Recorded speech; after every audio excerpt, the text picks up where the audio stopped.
Hello everyone, आज हम लोग करेंगे लिपिड्स या वसा या फैट्स। बेसिकली लिपिड्स क्या होता है? लिपिड्स वर्ड जो है, ये शब्द जो है, ये वसा और उसके व्युत्पन्न के लिए इस्तेमाल किया जाता है। लिपिड शब्द जो है वो ग्रीक जो है वर्ड से आया है, जो कि है लाइपोस। लाइपोस का को डिराइव करके उससे जो है लिपिड वर्ड जो है वो लेके आया गया है, जो कि किसके लिए इस्तेमाल होता है? वसा और उसके व्युत्पन्न के लिए इस्तेमाल होता है। वसा माने फैट, ठीक है? जो घी तेल आप जो इस्तेमाल करते हैं वो वसा या फैट, ठीक है? तो जो फैट्स होते हैं वो बेसिकली आपका, जैसे अपन ने कल भी बात की थी कि 1 ग्राम वसा जो होती है वो आपको 9 किलो कैलोरीज देती है, या 9 किलो कैलोरीज देती है 1 ग्राम वसा। तो ये जो वसा होती है, इसे हम कहते हैं कि ये एनर्जी का कॉन्सेंट्रेटेड सोर्स होता है, या वसा जो है वो ऊर्जा का एक सांद्रित जो है स्रोत होता है, एक सांद्र स्रोत होता है। सांद्र क्यों बोलते हैं? क्योंकि इसमें जैसे अपन ने बात की थी कि प्रोटीन और कार्बोहाइड्रेट को अगर हम देखें तो इसका जो 1-1 ग्राम है वो आपको 4 किलो कैलोरीज देता है, वेयर एज अगर वसा का 1 ग्राम आप लेते हैं तो ये हमें 9 किलो कैलोरीज प्रदान करता है। इसीलिए हम वसा को जो है ऊर्जा का सांद्रित स्रोत बोलते हैं, ठीक है? तो वसा का जो सांद्रित स्रोत है, और आपने इसको नोटिस किया होगा कि जब आप तला हुआ भोजन, या जिस भोजन में गरिष्ठ भोजन, या जिस भोजन में बहुत ज़्यादा फैट या घी तेल आपने इस्तेमाल किया है, वो जब आप खाते हैं तो आपको थोड़ी मात्रा में ही, आपको जल्दी से ही आपकी जो भूख है वो शांत हो जाती है, और लंबे समय तक आपको भूख नहीं लगती है। लंबे समय तक भूख नहीं लगती है, ये एक इसका अलग कारण है, हम इसके फंक्शंस में करेंगे। तो लिपिड्स जो है कुछ इसके बारे में कुछ फैक्ट्स हैं जो हम पहले ही डिस्कस कर लेते हैं। आगे भी ये कहीं पे शब्द आएंगे तो हमें जो है इसकी अंडरस्टैंडिंग होनी चाहिए, इसकी समझ होनी चाहिए। तो सबसे पहला है कि जब आप वसा को, जब मैं लिपिड्स बोलती हूँ तो मतलब वसा माने घी या तेल या जो भी इसके जो भी डेरिवेटिव्स होते हैं, ठीक है? तो जब आप वसा को अत्यधिक हीट देते हैं या ऊष्मा प्रदान करते हैं, टेम्परेचर हाई करते हैं, तो उसका फलस्वरूप जो है एक्रोलिन नामक पदार्थ जो है उसका निर्माण होता है। एक्रोलिन एक इसकी बहुत तीव्र गंध होती है, और ये एक्रोलिन जो है ये हमारे पाचन तंत्र के लिए अच्छा नहीं होता है। इसीलिए कहते हैं कि तेल को या घी को जो है धुआं आने तक गर्म नहीं करना चाहिए, उससे ज़्यादा तेज गर्म उसको नहीं करना चाहिए, कि जब उसका स्मोक पॉइंट आ जाए तो तुरंत उसको स्लो कर देना चाहिए या बंद कर देना चाहिए। क्योंकि अगर किसी वसा का अगर स्मोक पॉइंट आ जाता है और आप उसको हीट कर रहे हैं, ज़्यादा हीट दे रहे हैं, तो उसमें एक्रोलिन नामक पदार्थ बन जाता है, जो कि उस तेल में कड़वा जो है स्वाद भी उत्पन्न कर देगा, और दूसरा वो हमारे पाचन तंत्र के लिए भी हानिकारक होता है, जो कि आसानी से पच भी नहीं सकता है, और बहुत सारी जो है पाचन तंत्र की गड़बड़ियां जो है वो उत्पन्न करता है, ठीक है? इसके अलावा अगर वसा को हम खुला छोड़ते हैं, ओपन रखते हैं, या लंबे समय तक आपने स्टोर करके इसको रख दिया है, या बहुत ज़्यादा क्वांटिटी में ले लिया और आपने इसको रख दिया है, तो इसका ऑक्सीडेशन हो जाता है, यानी जो वातावरण की जो ऑक्सीजन होती है वो इससे, इसके अंदर जो भी डबल बॉन्ड्स होते हैं, या जहाँ पर कि अनसैचुरेटेड फैट्स होते हैं, उनके साथ में ये बाइंड करके, या इसका जो है ऑक्सीकरण हो जाता है, ऑक्सीजन इसमें बाइंड हो जाती है और इसको रेंसिड कर देती है, या इसके अंदर भी इसकी वजह से भी वसा जो है वो गाढ़ी हो जाती है, और इसके अंदर एक दुर्गंध आने लगती है, और जो है अगेन हमारे स्वास्थ्य के लिए हानिकारक होती है, ठीक है? इसके अलावा हम एक और टर्म की बात करेंगे, वो है इमल्सिफिकेशन या पाइसीकरण, ठीक है? पाइसीकरण क्या होता है कि साधारण शब्दों में कहें कि जो वसा के बड़े अणु होते हैं उनको हम किसी जल में या किसी भी लिक्विड के अंदर जो है डालकर, और जब हम इसको बहुत हाई स्पीड पे चर्न करते हैं, या सेंट्रीफ्यूगल मशीन के अंदर जो है इसको घुमाया जाता है, तो ये वसा के जो बड़े कण होते हैं ये छोटे छोटे कणों में विभक्त हो जाते हैं, जिससे कि पाचन के लिए ये आसान हो जाते हैं। ठीक है, यानी इसका एक अच्छा उदाहरण मैं आपको दे सकती हूँ कि आप थोड़ा सा घी ले लीजिए या ऑयल ले लीजिए, उसको पानी में डालिए और उसको मिक्सी में चर्न कर दीजिए। आप देखेंगे कि वो जो तेल के कण हैं वो बहुत छोटे छोटे कणों में विभक्त हो जाते हैं और पूरी तरह से, हालांकि कुछ देर आप रखेंगे तो वो ऑयल वापस से अलग हो जाएगा, क्योंकि जो लिपिड्स हैं या वसा है ये एक रासायनिक जो है ऑर्गेनिक जो है ये केमिकल्स होते हैं जो कि जल में अघुलनशील होते हैं। जल में घुलते नहीं हैं, लेकिन इसको अगर हाई स्पीड पे आप सेंट्रीफ्यूग करते हैं या चर्न करते हैं तो ये वसा का जो बड़े कण होते हैं ये छोटे छोटे कणों में विभक्त हो जाते हैं। लेकिन ये हमेशा ध्यान रहे कि वसा जो है वो जल में अघुलनशील होती है, जो कि हम अपने उसमें जानते ही है कि अगर पानी के अंदर या जो है आप जो सब्जी बनाते हैं उसके ऊपर ऑयल जो है वो तैरता है, क्यों? वो उसके अंदर मिक्स नहीं होता है क्योंकि जल में अघुलनशील है। ठीक है, इसके बाद अगर हम देखें केमिकल कॉम्पोजिशन देखें अगर हम वसा का, तो केमिकल कॉम्पोजिशन या रासायनिक इसका जो है संरचना क्या होती है कि वसा जो है वो एस्टर्स होते हैं फैटी एसिड और ग्लिसरॉल के। ठीक है, वसा क्या है? एस्टर होते हैं फैटी एसिड और ग्लिसरॉल के। देखिए, हम बहुत डिटेल में केमिस्ट्री में नहीं जाएंगे। एस्टर्स होते हैं, आपको ये परिभाषा याद रखनी है कि वसा जो है वो एस्टर है किसका? फैटी एसिड और ग्लिसरॉल की, जिसके अंदर वसा के एक अणु को अगर हम देखें तो इसके अंदर 3 अणु जो है वो फैटी एसिड होता है और एक अणु उसमें ग्लिसरॉल होता है। अब जैसे अपन ने बात की थी कार्बोहाइड्रेट के अंदर, है ना, कार्बोहाइड्रेट जो है मोनोसैकेराइड्स का बना है। जब कार्बोहाइड्रेट का ब्रेक डाउन होता है, कार्बोहाइड्रेट शरीर में इसका पाचन होता है, टूटता है, तो ग्लूकोज के अणु बनते हैं। ठीक उसी प्रकार से जब वसा का जल जो है अपघटन होता है, जल अपघटन नहीं कह रहे हैं, जब वसा का पाचन होता है या अपघटन होता है तो इसके फलस्वरूप जो है वो 3 अणु जो है फैटी एसिड बनते हैं और एक अणु ग्लिसरॉल का हमें प्राप्त होता है। ठीक है, इसीलिए इसमें क्योंकि 3 अणु जो है एसिड के पाए जाते हैं, इसलिए इसको हम ट्राइग्लिसराइड भी कहते हैं। वसा को हम क्या कहते हैं? ट्राइग्लिसराइड भी कहते हैं। क्यों? क्योंकि इसमें ट्राई माने 3, इसमें 3 अणु एसिड के पाए जाते हैं। बस आपको इतनी केमिस्ट्री याद रखनी है। क्या याद रखना है? कि वसा जो है वो एस्टर होते हैं फैटी एसिड और ग्लिसरॉल के। ठीक है, एक अणु वसा के अंदर 3 अणु फैटी एसिड और एक अणु ग्लिसरॉल का होता है। जब वसा का अपघटन होता है उसके फलस्वरूप हमें 3 अणु एसिड और एक अणु ग्लिसरॉल का प्राप्त होता है।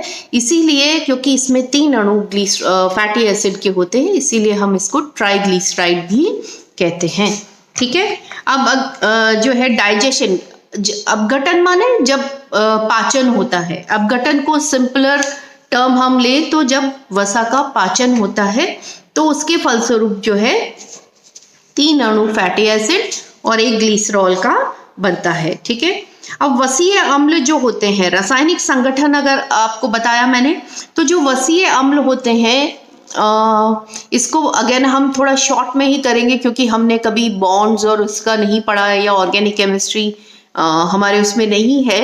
जस्ट हम इसको एक अंडरस्टैंडिंग के लिए मैं आपको समझाना चाहूंगी। वसा 2 प्रकार की होती है, वसीय अम्ल 2 प्रकार के हैं। पहला है संतृप्त या सैचुरेटेड फैटी एसिड। संतृप्त वसीय अम्ल क्या होते हैं?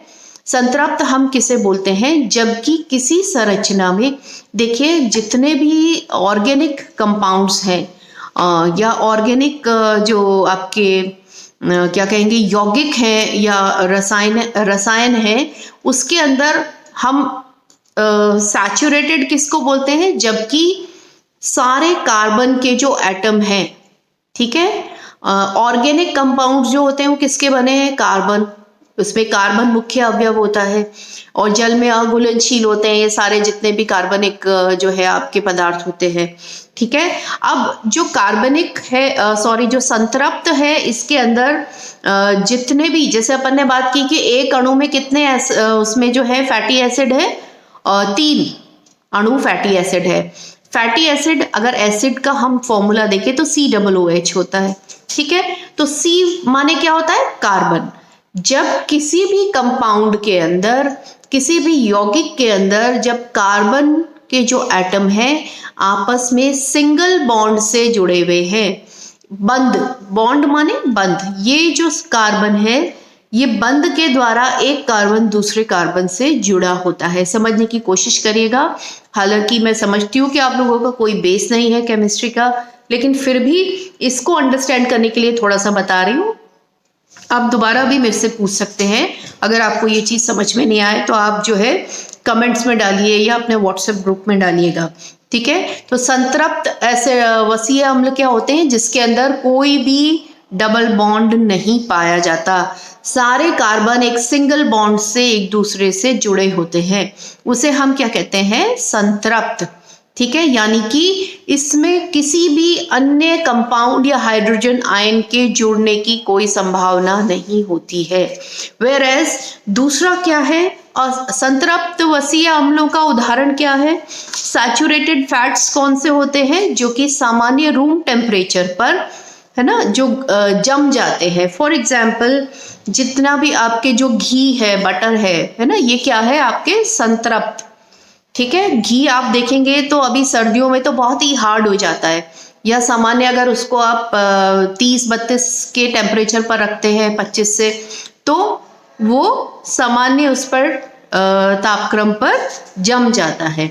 वेयरएज असंतृप्त जो है फैटी एसिड्स कौन से होते हैं, जिसके अंदर की डबल बॉन्ड उपस्थित होता है, कार्बन एटम्स के बीच में डबल बॉन्ड उपस्थित होता है। डबल बॉन्ड का होने का मतलब ये होता है कि वहां पर कोई भी दूसरा अणु जो है वो आकर जुड़ सकता है।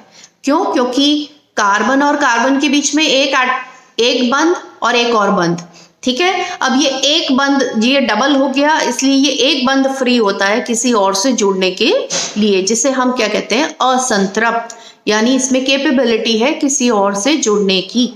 तो ये इसके उदाहरण क्या है, असंतृप्त वसीय अम्ल कौन से होते हैं, असंतृप्त वसीय अम्ल हैं आपके जो ऑयल्स हैं, ठीक है, जो आपके तेल हैं, विभिन्न प्रकार के जो तेल हैं वो सारे असंतृप्त वसीय अम्ल होते हैं। तेल में एक जो है आपका, हम कहेंगे कि उसे क्या बोलेंगे हिंदी में, एक इसका अपवाद होता है तेल के अंदर, जो है कोकोनट ऑयल, ठीक है। कोकोनट ऑयल जो है वो तेल होता है, लेकिन फिर भी सामान्य तापक्रम पर वो, सर्दियों में आपने देखा होगा कि ये जो कोकोनट ऑयल है ये जम जाता है, ठीक है। तो आप सिर्फ इतना याद रखिएगा, संतृप्त वसीय अम्ल कौन से हैं, जो कि घी है आपका, ठीक है। और असंतृप्त वसीय अम्ल क्या है, जिसमें डबल बॉन्ड होता है, और इसका उदाहरण है तेल, ठीक है। अब इसके बाद हम देखेंगे इसका वर्गीकरण, ठीक है, classification of fats. Classification of fat में हम देखेंगे सबसे पहला है साधारण लिपिड्स या सिंपल लिपिड्स। सिंपल लिपिड कौन से होते हैं, जो कि एस्टर है किसके, ग्लिसरॉल और फैटी एसिड के। इसके अंदर 3 अणु फैटी एसिड पाया जाता है और 1 अणु इसके अंदर ग्लिसरॉल का पाया जाता है। जब इसका पाचन होता है उसके फलस्वरूप ये जो है इसमें परिवर्तित हो जाता है। इसके उदाहरण क्या है आपका, उदासीन वसा, और उदासीन वसा जैसे कि घी आपका, ठीक है। और इसके अलावा प्लांट्स के अंदर क्या पाया जाता है, मूंग, ठीक है। फिर है यौगिक या संयुक्त लिपिड, दूसरा प्रकार। सबसे पहला क्या है इसका क्लासिफिकेशन, सिंपल लिपिड्स, जिसके अंदर कोई दूसरा जो है ग्रुप एडेड नहीं होता है, जिसके अंदर सिर्फ फैटी एसिड और ग्लिसरॉल होता है। अब दूसरा क्या है आपका, यौगिक या संयुक्त लिपिड या कंपाउंड लिपिड, ठीक है। यौगिक से नाम से ही, या संयुक्त नाम से ही हमें समझ जाना चाहिए कि इसमें कोई और चीज संयुक्त है। फैटी एसिड ग्लिसरॉल के अलावा भी कोई तत्व इसके अंदर जुड़ा होता है जब, तो हम इसे क्या कहते हैं, कंपाउंड लिपिड कहते हैं, यौगिक लिपिड कहते हैं। इसमें उदाहरण के तौर पे कौन कौन से होता है, सबसे पहला फॉस्फोलिपिड। फॉस्फोलिपिड जैसे कि नाम से ही समझ में आ रहा है, लिपिड के साथ में फास्फोरस का अणु जब जुड़ा होता है तो उसे हम क्या कहते हैं, फॉस्फोलिपिड। हमने जब कोशिका पढ़ा था फर्स्ट ईयर के अंदर, जब आपने कार्बोहाइड्रेट भी पढ़ा था तो उसके अंदर भी हमने डिस्कस किया था कि फॉस्फोलिपिड जो है वो कोशिकाओं का की जो संरचना बनती है, कोशिका भित्ति जो होती है उसका एक कंपोनेंट होता है फॉस्फोलिपिड। ठीक है, तो फॉस्फोलिपिड जो है वो भी एक यौगिक लिपिड है या कंपाउंड लिपिड है। क्यों? क्योंकि इसमें लिपिड के साथ में फास्फोरस का अणु जुड़ा है। दूसरा है आपका ग्लाइकोलिपिड। जब ग्लाइकोजन या ग्लूकोज का कोई अणु लिपिड के साथ में जुड़ा है, जब ग्लूकोज का अणु लिपिड के साथ में जुड़ा है तो उसे हम ग्लाइकोलिपिड कहते हैं। देखिए आपको नाम से ही समझ में आ जाएगा, फॉस्फोलिपिड में फास्फोरस जुड़ा है, ग्लाइकोलिपिड में ग्लूकोज जुड़ा है। ठीक है, सल्फोलिपिड, अब इसमें क्या जुड़ा है, सल्फर का अणु जब लिपिड के साथ में जुड़ा हुआ है तो उसे हम सल्फोलिपिड कहते हैं। ठीक है, फिर लाइपोप्रोटीन। अब लाइपोप्रोटीन क्या है कि लिपिड के साथ में जब प्रोटीन का कोई अणु जुड़ा हुआ है, ऐसे यौगिक को हम लाइपोप्रोटीन कहते हैं।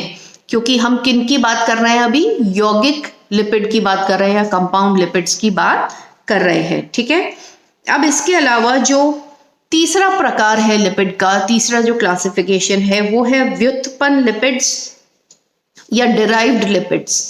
डिराइव्ड या व्युत्पन्न, जैसे कि मैंने आपको शुरू में अभी जब हम लिपिड की परिभाषा कर रहे थे, जब मैंने आपको बताया था डिराइव्ड माने क्या होता है, जब आप लिपिड को या किसी भी तत्व को, या व्युत्पन्न किसी का कब बनता है, जब हम किसी भी तत्व को हीट ट्रीटमेंट देते हैं या ऊष्मा प्रदान करते हैं या उसका रिएक्शन एसिड से कराते हैं या किसी अन्य केमिकल से कराते हैं, तो उसका जो बेसिक नेचर है उस पर्टिकुलर यौगिक का वो परिवर्तित हो जाता है और एक नया पदार्थ जो है बन जाता है। इस नए पदार्थ को हम कहते हैं व्युत्पन्न। पहले वाले का व्युत्पन्न, पहले वाले की जो बेसिक क्वालिटीज है उसको हम अलग अलग तरीके से जब परिवर्तित कर देते हैं और उससे नया पदार्थ बनाते हैं, उसे हम व्युत्पन्न बोलते हैं या डेरिवेटिव बोलते हैं। ठीक है, तो डिराइव्ड लिपिड या व्युत्पन्न प्रोटीन कौन कौन से होते हैं? ये होते हैं आपका वसीय अम्ल। कैसे? जब अपने बात की थी कि जब वसा का पाचन होता है, पाचन होता है माने बहुत सारे एंजाइम्स इस पे एक्ट करते हैं या एसिड एक्ट करता है, इसका इमल्सिफिकेशन होता है, उसके फलस्वरूप क्या बन जाता है, फैटी एसिड और ग्लिसरॉल बन जाते हैं। तो ये नए पदार्थ हो गए। ठीक है, तो वसीय अम्ल जो होते हैं ये आपके क्या है, व्युत्पन्न वसा या डिराइव्ड लिपिड होती है। पहला है इसके अंदर, इसका उदाहरण है स्टीरॉइड्स। ठीक है, हमारे शरीर में जो स्टीरॉइड्स जो होते हैं वो इसका ही एक उदाहरण है। इसके अलावा स्टीरॉल्स। ठीक है, स्टीरॉल्स बेसिकली जो हमारे शरीर में जो कोलेस्ट्रॉल होता है ये उसी का एक अवयव है, या प्राणियों के अंदर जो कोलेस्ट्रॉल पाया जाता है वो स्टीरॉल्स। ठीक है, अर्गोस्टीरॉल। अर्गोस्टीरॉल जो है ये बेसिकली खमीर, फफूंदी और इनमें पाया जाता है, और ये जो है पैराबैंगनी किरणों की उपस्थिति के अंदर जो है ये अर्गो कैल्सीफेरॉल या विटामिन D2 का निर्माण, अर्गो कैल्सीफेरॉल D2 का निर्माण करता है। आपको बस बेसिकली दो नाम याद रखने हैं, स्टीरॉल और अर्गोस्टीरॉल। ठीक है, ये इसके उदाहरण हैं। ठीक है, नेक्स्ट क्लास में हम वसा के कार्य करेंगे।